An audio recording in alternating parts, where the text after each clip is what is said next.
I think so many people are keyboard activists, right? Everybody's good at sending a tweet about how the world should be and nobody's doing anything about it. And that is just very much human nature.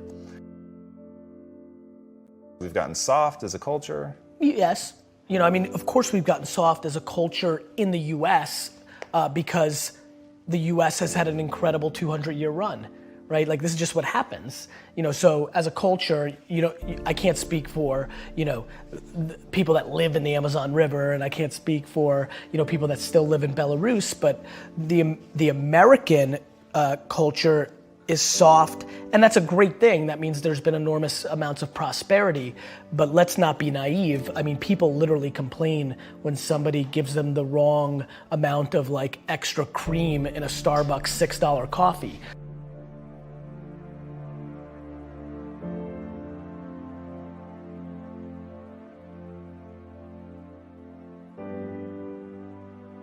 My lack of interest in complaining is so high, and when I watch what people complain about, it breaks my heart because they completely lack perspective. And I genuinely believe my happiness and optimism comes from my perspective. Even in political unrest times like right now, a lot of people are very bent out of shape, but the reality is that it's just never been better to be a human being. That's just the truth, that's just data, that's reality. And yeah, I mean, it's just a very fun time to be alive.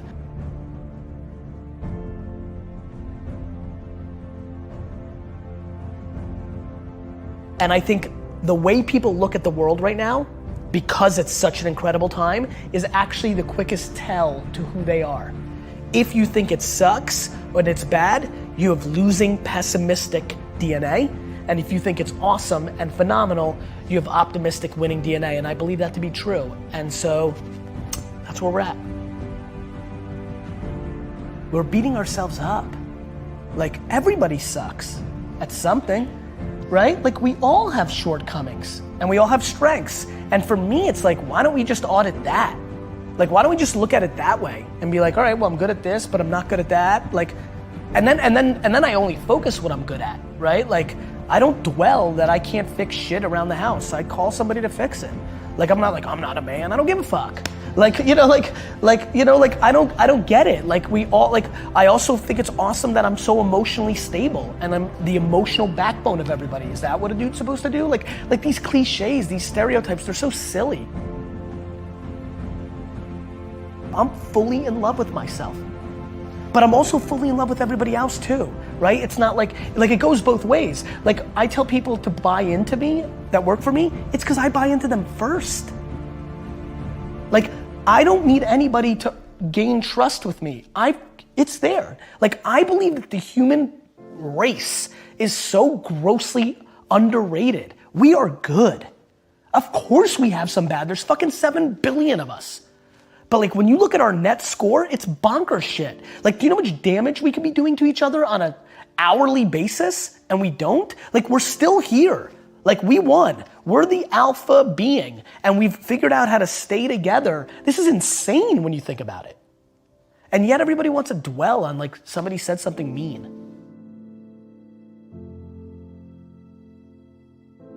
If you want to be an anomaly, you have to act like one. Like, people want all these special things to happen, but then they're acting like everybody else. And that gets into the Saturdays in your 20s, like, or just like taking risks or things of that nature. Like, if there's anything they take away, it's like, look, like, you're gonna only be so pretty, you're only gonna be so smart. Like, there's things that are gonna be natural, and then there's things that you can actually control. I do believe, and I don't know if I'm right or wrong, I don't, but I do believe that work ethic is a taught behavior. It's something you do have more control over. And you know what really sealed the deal for me? Getting healthier. I was 38 years old and it didn't come natural to me. Like, it didn't come natural to me at all. I hate the gym. I hate it now. I hate it, I don't like it, I don't want to do it. But I knew it was important. And somewhere around midway through being 38 years old, I got serious, I figured out my system, I made the financial commitment, and I've won, right? And I'll never lose again because the system was I needed to be accountable to another human being. So it was about Mike and now Jordan and whoever else is my trainer. I'm doing it almost weirdly more to not let them down. I feel like there's a shift that can make people work harder. The big one that I push is you're gonna die. Like if you're like to me, life is broken down into complaining and not. So if you're not complaining, well then I have no advice for you. I'm pumped. Like you did it. Like I have friends who make $42,000 a year, work 9 to 4, kind of, with an hour and a half lunch and 45 minutes of YouTube and 10 minutes of bullshitting and an hour of complete wasted time in a meeting. So they're kind of working like 6, hours a week, right? But they're pumped. And they text me, these are high school friends, and they'll text me like how happy they are to be the coach of their kids' baseball team. And like that's amazing. Like that seems very obvious to me. That's right. You know what's super weird? I'm actually weirdly envious. It sounds cool, like in theory, right? Grass is always greener, right? Like far less pressure, like all that time with my kids, oof, that would be cool. Like there's just like all these things that I can justify. So to me, but I have friends who have $100 million in the bank because of Facebook's IPO, who complain, who are still hungry, who want to do even more, who will complain to me because they know I work a lot about no work-life balance and they don't get to spend enough time with their family. And I'm like, you have $100 million. Like you could stay home, like you're in control. Like don't complain about it. You've made that choice. Don't bullshit me. Like you want to spend more time with your family? Spend more time with your family. I'm trying to be very careful about what I'm saying versus what I'm doing, because that's how you get exposed. And I don't mean like people calling you out and being like, you suck. I mean to yourself. I don't want to be exposed by myself. It's looking yourself in the mirror and saying like, am I doing this right? So to me, there's so many people that are talking shit about how big of an entrepreneur they're gonna be and how much they're gonna achieve, and they don't work on weekends. I worked every Saturday of my 20s. And I talk to 20-year-old entrepreneurs every single day. Lately, I've been saying to them, this Saturday, you're gonna have more time off than I've had in my entire 20s on a Saturday. So like before you tell me how you're gonna be bigger than me, start thinking about what you're actually doing.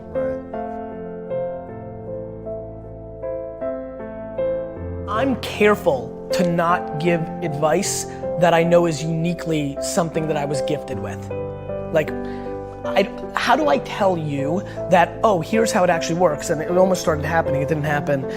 I actually get goosebumps, like real heavy goosebumps when I hear something that I know feels right. What's the advice there? Hey, Johnny, start getting goosebumps. There's certain things that I can't talk about because I know they're not practical. They're intuitive to me.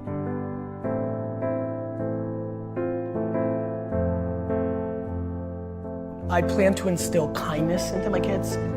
I plan on instilling perspective into my kids. I plan in instilling just being a good human being. I plan on making sure they don't use their parents' wealth and micro fame and leverage to impose on any other person. I'm petrified of that. If my kids try to punk their friends on my shit, I'm gonna beat the fuck out of them. That's just loser DNA. You didn't do that. Right? I'm not obsessed with tactics. I'm obsessed with religion.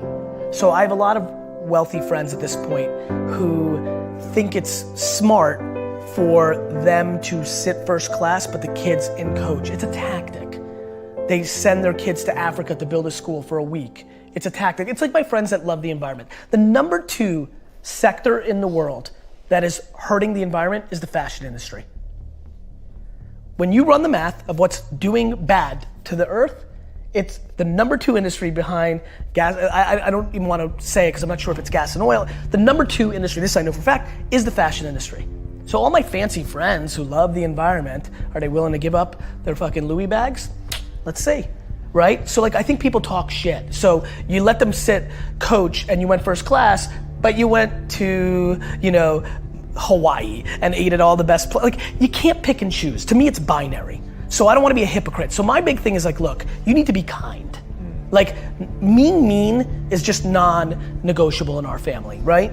And then you just need to not be full of shit. If you want to look at daddy's mountain and you want to say what I did to my dad's, and that was a big mountain for an immigrant, like, wow, dad did it, right? If you want to say, I'm going to climb that and I'm going to climb bigger, awesome. Like, I'm pumped. I'm weirdly not cheering for you because I'm just a weirdly competitive dude. This is actually something I'm not proud of. I'm comfortable saying this and I believe this is a flaw, but I don't want my kids to beat me. I don't. Like, I hate saying it. I know this is where I get in trouble. People will take one little clip from one video interview and they're like, you're bad. It's just my truth. I don't want to bullshit you guys. Like, I'm that competitive.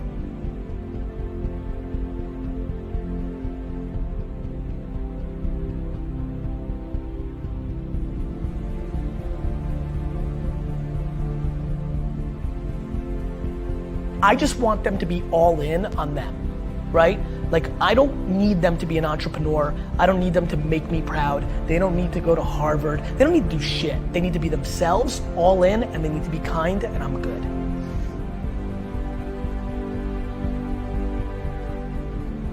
Like, everybody thinks their stuff is so good. Like, every day, Gary, my Instagram's so on fire, it's so awesome. Why is nobody, like, why am I not gaining followers? Because it's not awesome. We all think our stuff is the best, and like, I get that, but yeah, that would be my advice, only because that also is liberating. To me, everything's about breathing, right? Like, to me, everything is about, like, take full ownership for everything, and then everything gets easy, because then you're in control. And then learn how to love to lose. I think that's how entrepreneurship, that's how life is. We all have losses. And so I like losses. I love adversity. I like the climb.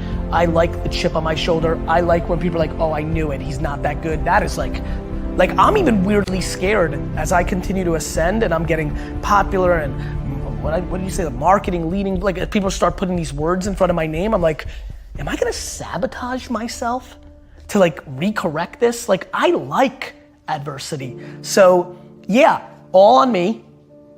You know, I enjoy losses. Now all of a sudden, like, what? You become completely invincible. I feel invincible. I really genuinely, outside of the health of myself and 20 people, feel 100% invincible as a person.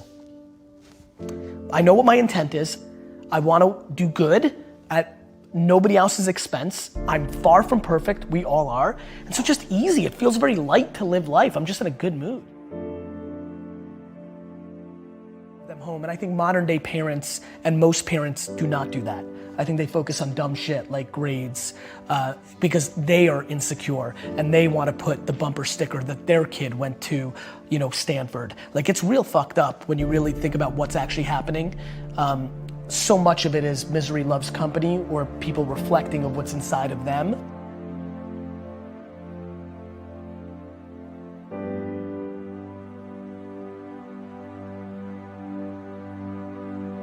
Is the impact that you want to have on the world?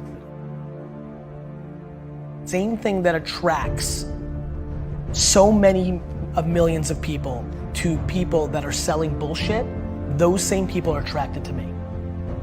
And what I want to do is suffocate out all those other people and become the alpha of that entire world of people that are hoping and are desperate to look at me. And what I want to do is inspire 2 14-year-old girls in Kansas City right now to build $1 billion company on having a bunch of employees hugging each other in the halls.